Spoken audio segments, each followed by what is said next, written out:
கீரை கூட்டு, பருப்புடன் கீரை. இந்த சுவையான உணவை எளிதாக எப்படி தயாரிப்பது என்று பார்ப்போம். கீரை கூட்டு என்பது தென்னிந்தியாவில் சமைக்கப்படும் ஒரு சுவையான உணவு. இந்த உணவிற்கு தேவையான பொருட்கள்: மஞ்சள் பாசி பருப்பு, கீரை, ஸ்பினிச், நீர், மஞ்சள் தூள், உப்பு, புதிய தேங்காய் துருவல், சீரகம், பச்சை மிளகாய், இஞ்சி, தேங்காய் எண்ணெய் அல்லது நெய். படி 1. பயத்தம்பருப்பை நன்கு கழுவி தண்ணீரை வடிய விடவும். ஒரு பிரஷர் குக்கரில் பருப்பு, 2 கப் தண்ணீர், மஞ்சள் தூள் சேர்த்து 3 முதல் 4 வரை விசில் வரும் வரை அல்லது பருப்பு மென்மையாகவும் பிசைந்தால் குழையவும் வரும் வரை வேகவிடவும். படி 2. தால் சமைக்கும் போது கீரையை தயார் செய்யவும். கீரையை சுத்தம் செய்து கழுவி பொடியாக நறுக்கவும். படி 3. ஒரு பிளெண்டர் அல்லது உணவு செயலியில் துருவிய தேங்காய், சீரகம், பச்சை மிளகாய் மற்றும் இஞ்சி ஆகியவற்றை சேர்க்கவும். சிறிது தண்ணீர் சேர்த்து வழவழப்பான பேஸ்டாக அரைக்கவும். தனியாக வைக்கவும். படி 4.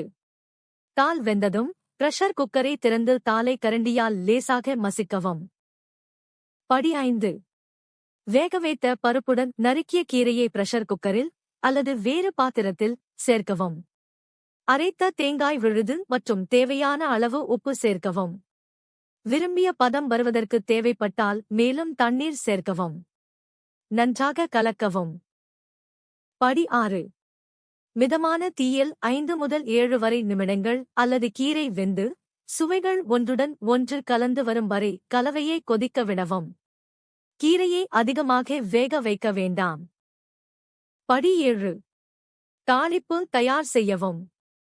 ஒரு சிறிய கடாயில் தேங்காய் எண்ணெய் அல்லது நெய் சூடாக்கவும். கடுகு சேர்த்து அவை வெடிக்க விடவும். படி 8. உளுத்தம் பருப்பு மற்றும் காய்ந்த மிளகாயைச் சேர்க்கவும். உளுத்தம் பருப்பு பொன்னிறமாகும் வரை வறுக்கவும். படி 9. கறிவேப்பிலை மற்றும் பெருங்காயத்தைச் சேர்க்கவும். வாசனை வரும் வரை சில வினாடிகள் வதக்கவும். படி 10. தாளிப்பை கொதிக்கும் கீரை கூட்டின் மேல் ஊற்றவும். மெதுவாக கலக்கவும். படி 11.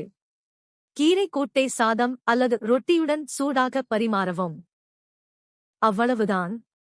முழு செய்முறையையும் சரியான அளவுகளையும் விளக்கத்தில் உள்ள இணைப்பில் பெறலாம். வீடியோ பிடித்திருந்தால் லைக் செய்து சேனலை சப்ஸ்கிரைப் செய்யுங்கள்.